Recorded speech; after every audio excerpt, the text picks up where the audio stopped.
Machines are designed to usually to do one thing really well. Okay, and versatility is usually in a machine is usually because it's being misused. In other words, use a screwdriver to open up a can of paint. Use a wrench as a hammer, that sort of thing. Uh, the human body uh, is a machine, in a way that can change shape. Okay, a bulldozer can't really change shape. A human body can. It can lengthen its arms, lengthen its legs, shorten them, whatever, to a point, of course, and bend the trunk, twist it, etc.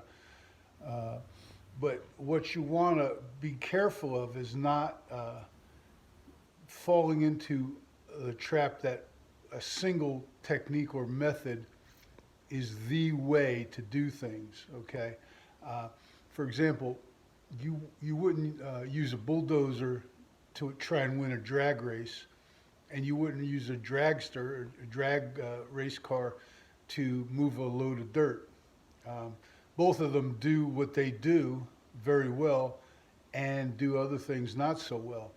Okay, we've talked about this many times. The fundamentals that I've adhered to over the years have been, rooting the feet so they don't slip, changing the length of the limbs to gain mechanical advantage or length, go do the job with the tool that you need, and then protecting the chest, keeping the hands in front, shoulder roll to protect the chest, etc., and so on.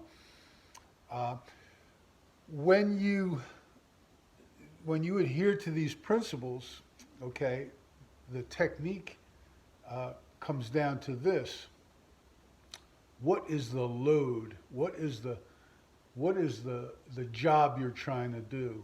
And the load is usually your opponent. In the offensive line, it could be an opponent that's right in front of you, lined up inside your face mask, like a center versus a nose guard.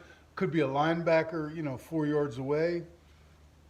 Could be running, pulling in space. It could be getting downfield to a safety, or it could just be blocking an area and changing your shape, whether the area is occupied by a defender or not. That's our pace concept.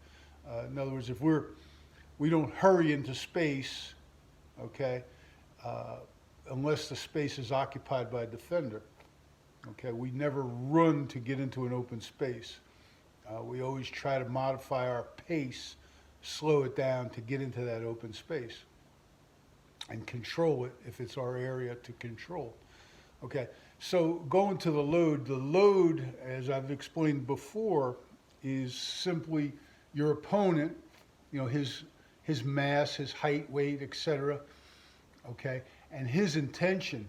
If you're hitting him head on and he's fighting you back, to me, that's depending on how big he is. That's the hardest load. That's the heaviest load. A 300-pounder fighting you on a dead run, straight ahead. Okay, if I hit that guy from the side, either using a torquing motion or just a plain old straight line collision, um, that's less of a load, even though his body hasn't changed. His application of force, unless he changes it, is not opposing your force. A linebacker in a 2-point stance, he's more apt to accelerate, to change direction or speed. Uh, you need more length there. Okay, you need longer arms. You need to extend yourself. You don't need as much strength. You don't need as much mechanical advantage. You don't need to shorten your arms up to shorten up the levers. And it goes on and on and on. So be wary of concentrating too much time and effort into single machines. It's the easiest way to explain it. Practice the machines, practice the shapes, practice in yoga they call it poses.